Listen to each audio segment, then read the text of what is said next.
Okay, so now we're going to be looking into a video by Warfronts. Okay, and this is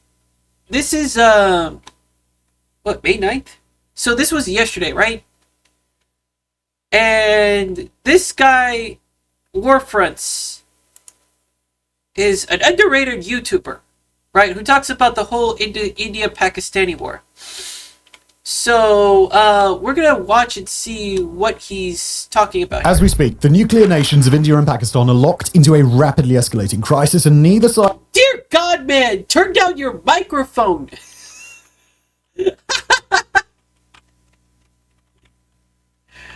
Wow! Dear Lord, is that a new one and you forgot to turn your settings down? Jesus Christ, my guy!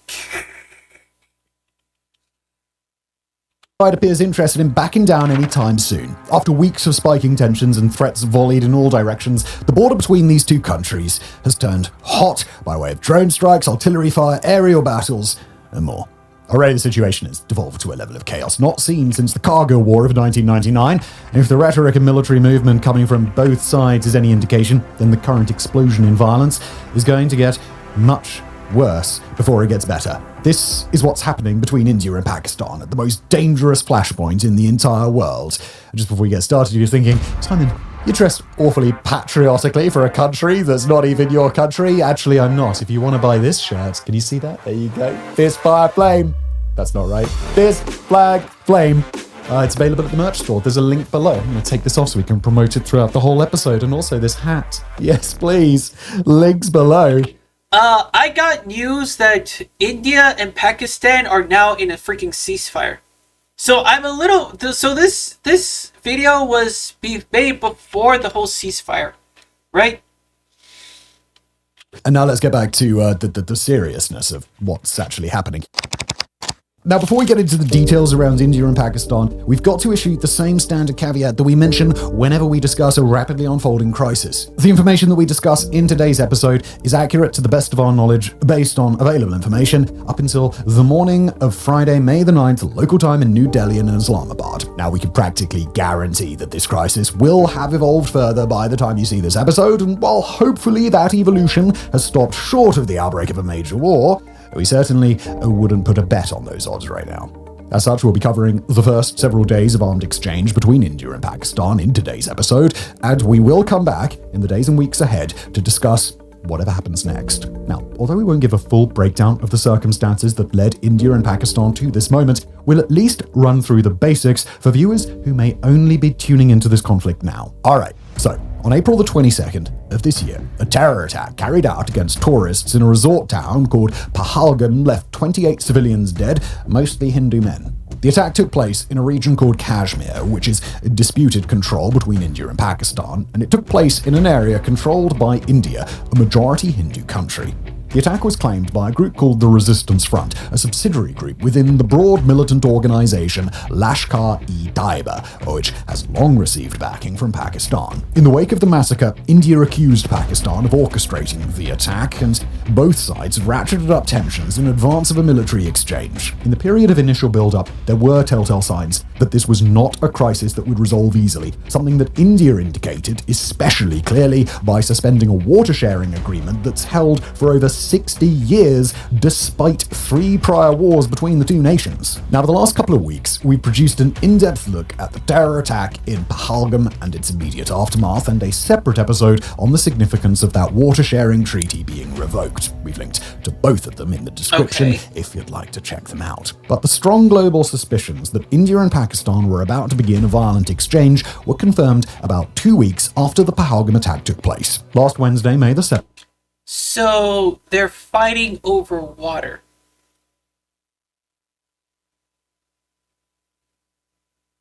Is that why people are blowing each other up? Because they're fighting over a liquid. Real mature, guys. Real mature. Yeah, sure. 7th, in the pre-dawn hours of the morning, India launched a series of airstrikes against multiple targets across Pakistan. The attack was codenamed Operation Sindor in homage to a woman named Himanshi Narwal, who became a symbol of the terror attack in Pahalgam, when she was pictured in an image at her husband's side after she had been killed. Sindor is a powder that signals the marital status of Hindu women, with the powder worn in a woman's hair if she's married, but wiped away if she becomes a widow. Operation Sindor would see missiles and bombs rain down across 9 targets in both the Pakistan-controlled portion of the Kashmir region and Pakistan's own Punjab province, with India launching long-range munitions from fighter aircraft positioned safely within India's own airspace. India also reportedly leveraged kamikaze drones co-developed alongside Israel, known as the Sky Striker. According to India, the strikes targeted physical infrastructure used by Lashkar-e-Taiba, as well as another terror organization active in Kashmir, Jaish-e-Mohammed. Notably, India insisted that it did not target Pakistani military facilities in the first wave of strikes, although it did strike globally recognized Pakistani territory. According to India, the strikes were a combination of training areas, forward staging areas for attacks, indoctrination centers, and more. Those locations included at least one Islamic seminary evacuated of students in the days preceding the strike, but allegedly still hosting the family of the founder of the Jaish-e-Mohammed terror group. Pakistan, however, maintains that none of the sites impacted were tied to militant groups and that several dozen people had been killed in the strikes, along with over 50 injured. The nation confirmed that 10 relatives of Jaish-e-Mohammed's founder were among the dead, including his sister and 5 children. The fact. Ooh.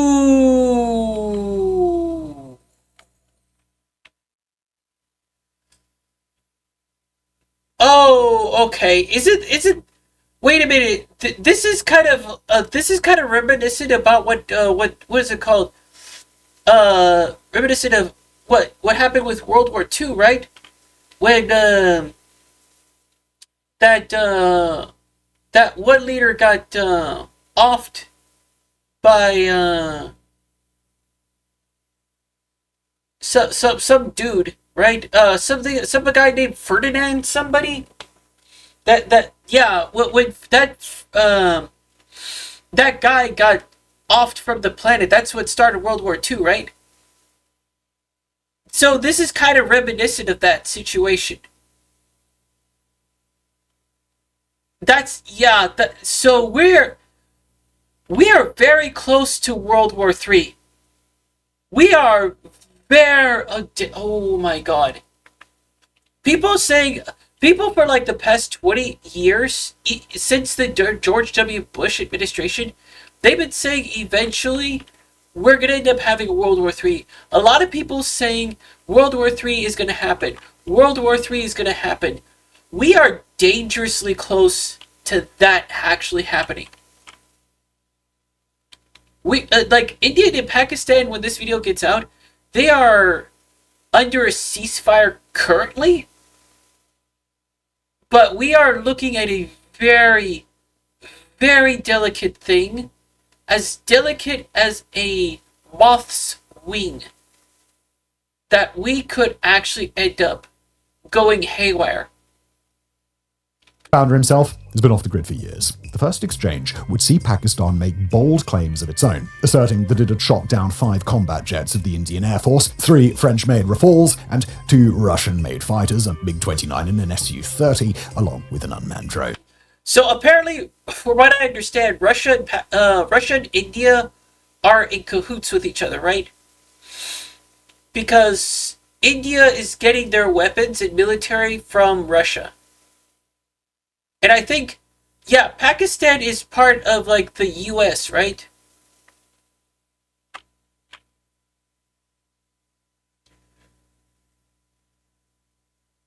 I said in a video not too long ago that strategically, in order to take out China, you need to go from the bottom, the east, and the west, right? Because you have to deal with Russia at the same time. And then the US has to deal with North Korea.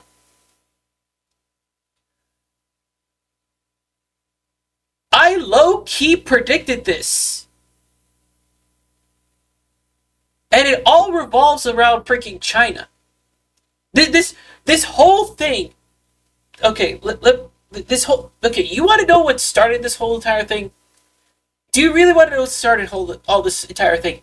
Donald Trump's tariffs. This whole thing was started by Donald Trump's tariffs. It weakened China, right? People are saying, oh, China's economy is good. I've been keeping up with the shenanigans of China from people who were from China. People whose videos are getting suppressed by the Chinese CCP, right? Asmongold has been going over Twitter saying, oh, he's been seeing stuff about China, that China's like, oh, this great thing. Remember that video that Asmongold made about the fact that China was making like these extravagant handbags and stuff like that? BS. I found out all that was freaking BS. Okay?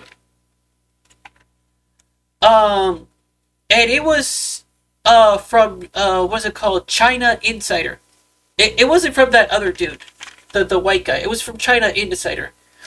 He actually ended up saying that was just BS. What Asmongold put out, what Asmongold saw on Twitter, in his Twitter feed, and was making some kind of comments about it, he wasn't aware of what was really going on behind closed doors. That was just a propaganda campaign. That's what it really was. It was propaganda campaign. And he believed it. He believed what he saw on Twitter, but I knew for a fact from what I saw from China Insider that was just BS. Some of it is true, right? So, some of it was true. But not everything was true.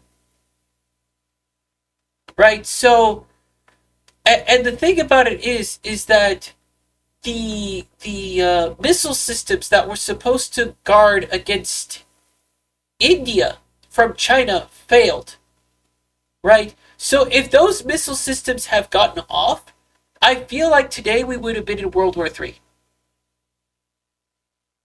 Straight up. And it's not only because of the missile systems that failed in China, it's because of some other stuff, extenuating circumstances that kept the Chinese out of the war, which also further prevented the escalation into World War III. You see what I'm saying? I know I know way more than what Asmongold is saying. I know way more. Pakistan did not produce definitive evidence that it had brought down all 5 jets, and India didn't confirm the losses, but according to unnamed US officials speaking to Reuters, at least 2 fighters, including at least 1 copy of the advanced Rafale, had indeed been shot down by Pakistani pilots flying Chinese-made J-10 fighters. In a brief aside, the distribution of fighter aircraft between India and Pakistan is something to watch as this conflict goes forward, with Pakistan flying a combination of Chinese J-10s and American F-16s, and India pairing its French Rafales with older Russian jets. According to Pakistan, America's F-16s have not been used to shoot down Indian jets so far, but while the apparent triumph of the J-10 over Rafale cannot be properly understood without a whole lot of circumstantial details that we just don't have, it's already become the subject of intense debate and speculation. Reuters also reported on Wednesday the 7th that at least 3 Indian jets had crashed on Indian territory, although it's not known whether those crash reports pertain to the same jets that Pakistan purportedly shot down. Some sources actually reported a far larger air exchange, with dozens of fighter jets on each side conducting a long-range air battle from their respective sides of the border. Those accounts have yet to be externally verified, but if true, they would constitute the largest air-to-air battle between world nations in multiple decades. After the first wave of airstrikes by India, intense artillery shelling broke out all across the mutually agreed line of control that demarcates Pakistan-controlled and India-controlled sections of Kashmir. With those shelling exchanges, which have continued ever since, the two sides also have engaged in cross-border gunfire, at times amounting to skirmishes, although it's not yet clear that either side had attempted bid to push onto the other's territory. According to India, at least 13 civilians have been killed and 59 wounded by cross-border fire as of May the 8th, while Pakistani figures didn't differentiate at that time between civilians killed in artillery shelling and civilians killed via airstrikes. And as the cross-border fire continued in the pre-dawn hours of May the 8th, the second day of fighting, so did the cross-border air attacks. During that night,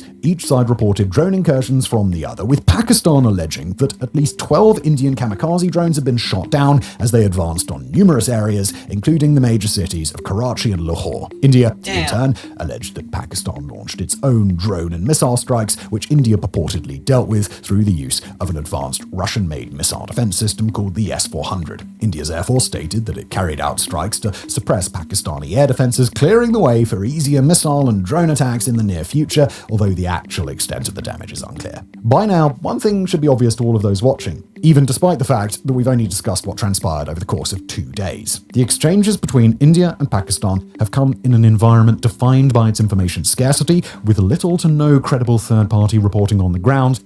Yeah, that's what really sucks about all this, because the information that we know about, because India is in cahoots with Russia, right? With the military stuff. But the thing is that China also has an interest in India as well. So realistically, China is trying to suppress the information from getting out to the world as to what the heck is going on. I know for a fact that China, in some way, shape, or form, is involved in some of this. And they're not allowing the information to actually get out into the world. Now, the thing is that China recently had a market crash, right?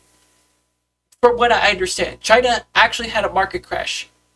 And the thing is that because of that market crash, they have since actually not sent out any reports whatsoever globally, publicly, because they don't want the world to know, because of their massive amounts of pride, to know where China really is economically.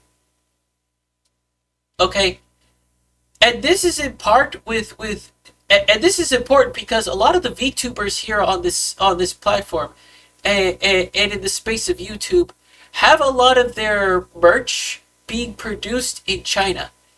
If Chinese produced goods from these VTubers are not getting out into the world because of what the heck is going on with the markets, now you also have the inclusion of the India-Pakistani war. None of these products are going to end up coming out.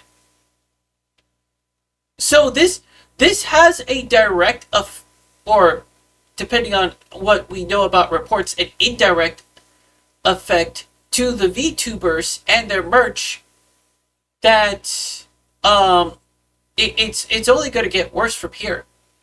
Like, realistically, it is only going to get worse from here. And it's affecting the VTuber space even more. That's kind of crazy. Yeah, there has been I guess, what people really don't know is that there was some way that, because this all has to do with the United States tariffs against China, right? So what happened, I guess there was like an open thing to where some of the customers who got their product from the VTubers, there was something that China was doing to escape the United States 145% tariff by going into other countries, selling their product to these countries in order to bypass the United States Chinese tariffs, right? But later on, these countries got whiff of what the heck China was doing, and they put restrictions on the fraud that China was doing to escape the United States tariffs, so that they don't have to get involved with even further tariffs from the United States. So there was a spat already, like a sort of a small window of opportunity for these VTuber products to get out to customers. But now that situation is closed off because countries are getting wise, and even the U.S. is getting wise to the fact of what China is doing. So that's a messed up situation. At the moment, when international news organizations and citizen reporters alike have little means to see through the fog of war, India and Pakistan, meanwhile, have both taken advantage of that information environment, claiming victories, denying setbacks, and framing the overall narrative as they see fit. While it's likely that neither side will come out unscathed when the truth is sorted out after the fact, the truth is less important right now for both sides than their respective ability to control narratives, manipulate public support and perception, and position themselves favorably in the court of international affairs in the near term. As a result, it's worth taking a moment and pointing out what we don't know, namely the circumstances that have allowed either side to notch successful hits, the circumstances that have allowed both sides to defend their own territory at times, the state of military buildup or exchanges on either side of the line of control, or the number of soldiers on either side who have lost their lives so far. Right now, only three kinds of information exist. Information we simply don't know, information that both India and Pakistan have decided to present as reality, and information that either India or Pakistan or outside sources claim to be reality, but that's in dispute. The truth of this situation is going to be hard to pin down for a while. So we're getting... So in a news environment... So right now, the whole India-Pakistani war is a bunch of misinformation. Okay? The thing is that India, I think, is controlling the social media that's going on over there. At some point in time, somebody is going to... Yeah, you see this guy with a cell phone here? You see this guy with the orange cell phone above the chat window? The guy with a black cap and khaki pants and like khaki colored shirt? Yeah, there's going to be people like him that somehow escape the country with the relevant information that we all need. Right? That's basically it. So at some points, either a Pakistani civilian or an Indian civilian is going to leak what the fuck is going to go happen. It could take up to about a couple of weeks before we find out what the heck is really going on. But until that time, I don't think anybody should actually end up taking anybody's word for what the heck is going on between the conflict of these countries. Because we know that either Russia or China is involved in this. Environment saturated with both accidental misinformation and intentional disinformation, we recommend treating everything, including what is it called? Shoe on Head actually said in her videos when exposing USAID, malinformation. What we've said in our own episode with caution. And look, with that said, the complex picture of the overnight hours on May the 9th has begun to emerge at the time of writing, at least in part. India has reported that Pakistan attempted cross-border drone attacks and missile strikes against at least 15 military targets in north and west India, but that all of those strikes were stopped successfully by Indian air defense. Pakistan denied launching those strikes, with the country's defense minister instead contending that, quote, it will be known all over the world. I would believe Pakistan a little bit more than India. I truly think that at some point, I knew India was gonna get like some really weird stuff going around. But yeah, I have a feeling that Pakistan... I've met some people who are from Pakistan that lived over there, and what's going on, from what I understand, is that India is in the wrong. And Pakistan was not the aggressor. When Pakistan launches a strike and insisting that Pakistan, quote, will not strike and then deny. Explosions did ring out across the city of Jammu in the India-controlled portion of the Kashmir region, with India claiming that Pakistan had targeted 3 military bases there, but not acknowledging any direct hits. The city experienced a complete electricity blackout, although whether that was due to a successful attack on critical infrastructure, an attempt by India to make targeting more difficult for Pakistan in a... Again, these were like coworkers from when I worked at Walmart back in the day. Okay, people are gonna say, "Oh, you actually have friends, even though you say you can't have friends." No, I'm saying right now, these were like, okay, coworkers from Walmart, right? This was like, um, I do believe it was like during my relationship with the toxic woman. Yeah, it was during that time. So I was talking to people who were from Pakistan and from India and stuff like that, and from what I gathered about who these people are, the Pakistani people are just like the non-aggressors, and the India people are just like the ones that feign ignorance and are the ones that are the aggressors. Dark City, or something else entirely, isn't known for sure. In return, Pakistan alleged that India had tried to hit major cities with dozens of drones over the course of the night, although Pakistani air defenses. And this has something to do with the whole like geopolitics kind of thing, which is really stupid. I mean, fighting over fucking water, bro? Really? You are that petty for water? Okay. I know the monsoon season was kind of.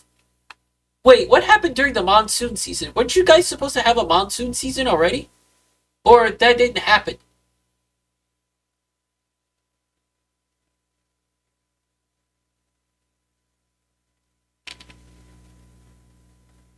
Had allegedly taken down 25 such drones. Pakistan stated that the wave of attacks targeted, in part, the city of Rawalpindi, where Pakistan's military maintains a headquarters. India indicated that its navy had begun targeted operations of its own, although the nature of those operations is still hazy at the time of writing. Exchanges of fire across the Kashmir line of control have continued, and civilians are now being evacuated from areas close to the front lines. The civilian death toll, combining... Wait, hold on a second. Let me check this. Hold on a second. I need to see this. That's a good question. Did India have a monsoon season? Monsoon season 2025.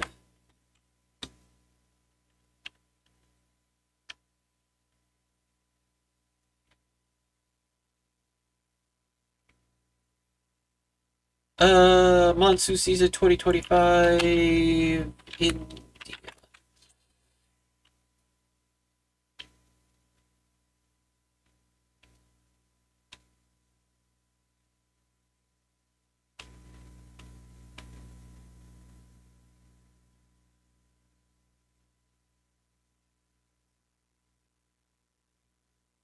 Okay, so in April 2025, the Weather Department predicted above normal cumulative rainfall in India for the monsoon season this year. Further, it ruled out the possibility of El Nino conditions that remain associated with less than normal rainfall in the Indian subcontinent.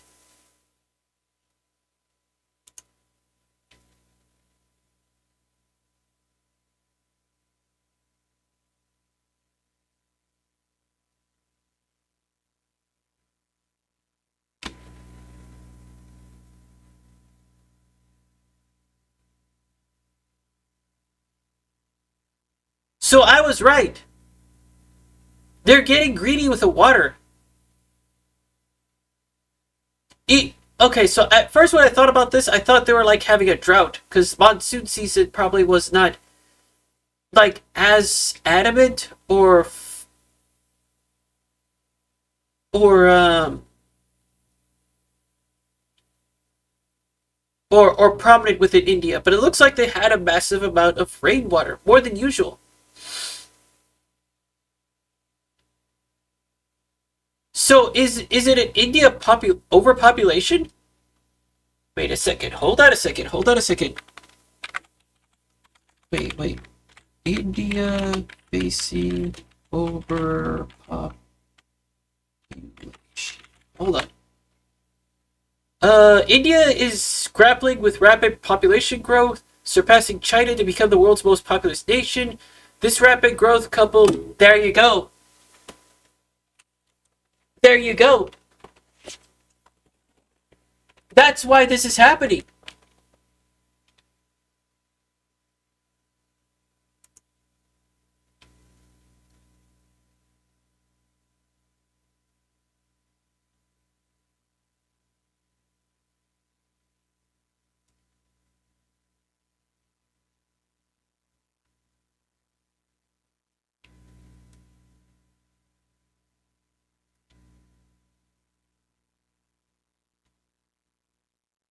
Uh, okay. That's crazy. Okay. Well, that's good to know. Numbers from India and Pakistan stands at around 50, although neither side has yet released numbers regarding their military casualties. At the time of writing, both India and Pakistan appear to agree in a practical sense that the fighting is far from over. Much of the Kashmir region on both sides of the line of control has been shut down, with civilians in the process of being moved out, schools and municipal functions shut down, and hospitals and civil infrastructure being made ready to handle the demands of protracted battle. Airlines have diverted traffic from the area, with some companies stopping service entirely, and a state of emergency has been declared in parts of both India and Pakistan. As of the time of writing, the Indian capital of New Delhi has just been placed on high alert, and all government employees on leave have been recalled to their positions. Indian leaders have yet to firmly commit to future strikes, instead emphasizing that Indians, quoting Defense Minister Rajnath Singh, have always played the role of a responsible nation. It does appear that India will keep up the pressure, but it's not currently known whether New Delhi is looking to escalate the violence further or to begin to wind things down. Pakistani officials, however, appear to be laying the groundwork for a much larger exchange of hostilities in the future. That's something that Pakistani Defense Minister Khawaja Asif described as a, quote, vivid and clear possibility in comments to the BBC, stating that a large-scale Pakistani retaliation is, quote, increasingly becoming more certain. Speaking to Al Jazeera, Asif contended, quote, I have no doubt on my mind now that escalation is imminent because of the continuation of aggression from the Indian side. Pakistan has, thus far, flatly denied launching any missile or drone attacks against Indian territory, both in public statements and in anonymous accounts given to global media. Although that claim does not appear to line up with reality, it is consistent with the grey zone tactics that Pakistan has used in dealing with India for many years, preferring to rely on indirect attacks through proxy militant organizations and otherwise obscure its own involvement. It also may be a matter of framing, with Pakistan looking to describe everything that it's done so far as a strictly defensive response and save itself the option to decisively go on an offense later. Off the battlefield, India has taken several major steps to settle in for a period of heightened tensions with its neighbor. According to inside sources, India has set an earlier start date than anticipated for 4 major hydropower projects in Kashmir, laying the groundwork for manipulation of the flow of water into Pakistan in future months and years. The nation also drew controversy across the globe after ordering the social media platform X says it blocked 8,000 accounts in India after government executive orders.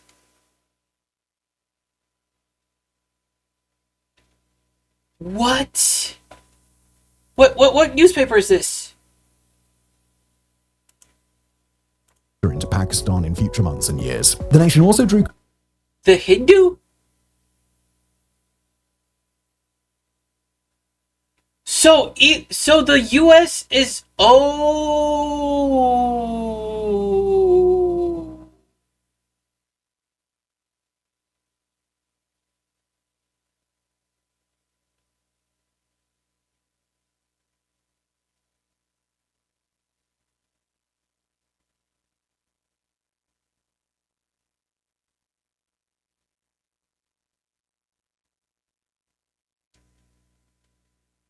what is the Trump administration trying to hide? What?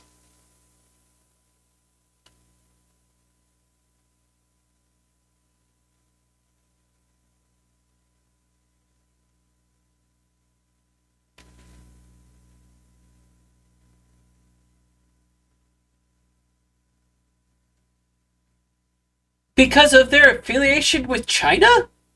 Is that what it... This is so messed up. What the frick is going on? What the hell? Why is the US getting involved like this?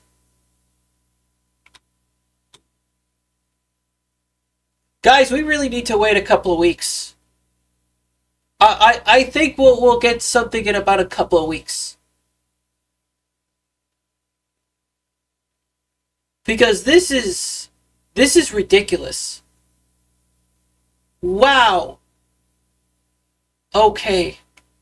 controversy across the globe after ordering the social media platform X to block thousands of accounts on Indian territory, including some affiliated to international news organizations. Online misinformation is Associated Press. Why am I not surprised? Oh, Reuters magazine, The Guardian. Oh, wow. Okay, the US is trying to hide something too. What are they trying to hide?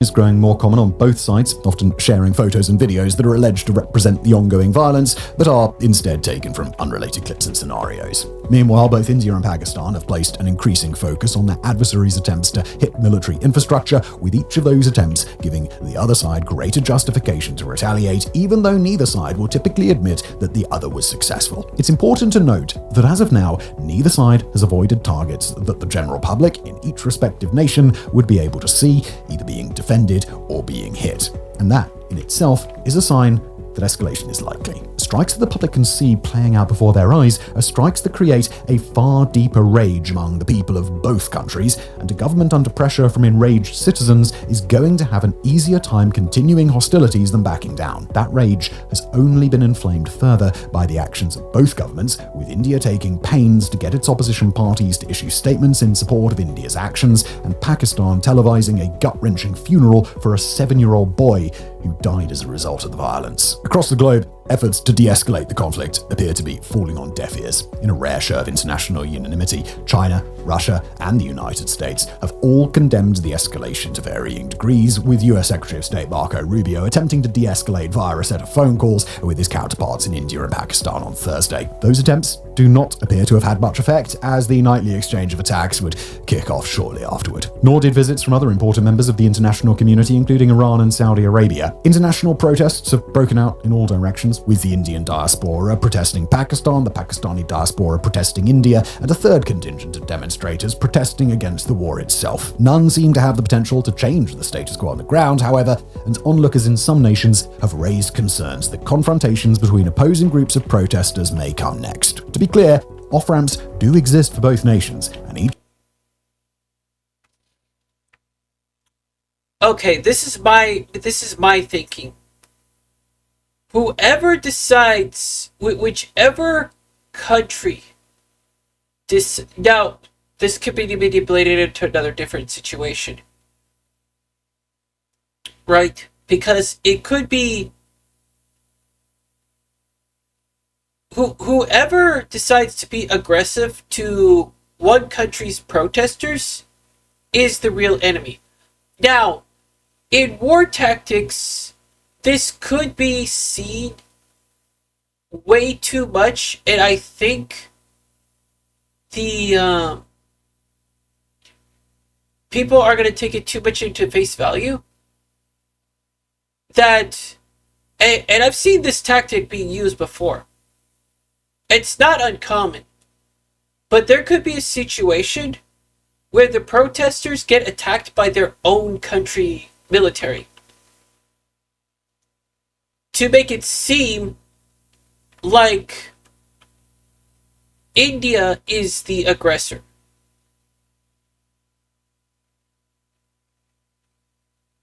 So, or it could happen the same way in China, in India too, right? Where India could manipulate the situation where they have their own, where India has its own militaries,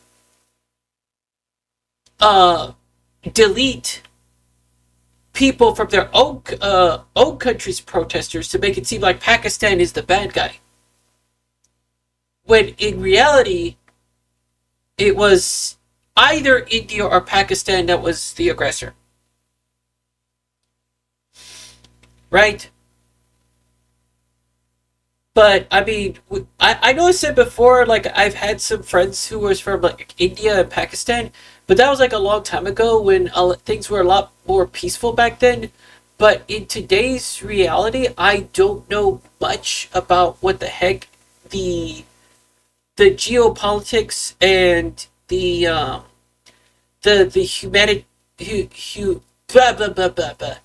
humanitarian things are going on over in those two countries. So I'm about as blind as everybody else. right? But I do know enough to probably instigate some like level of like investigation as to what could possibly be this way. I know I put the thing about like the population of India could be the reason why, the monsoon season, it could be the reason why. But that's just all speculative information until some like diehard psycho decides to leak what the heck is going on. An Indian or Pakistani citizen goes MacGyver on people. And for those of you who don't know who MacGyver is, I don't blame you. I'm an ancient, even I'm very ancient in terms of y'all's age that are keeping up with this and are noobish. But until somebody goes full MacGyver and releases that information and has their cell phone recording about this stuff, we don't know definitive who's the real enemy. Right? But we have some inclination that at some point I think China is involved with this.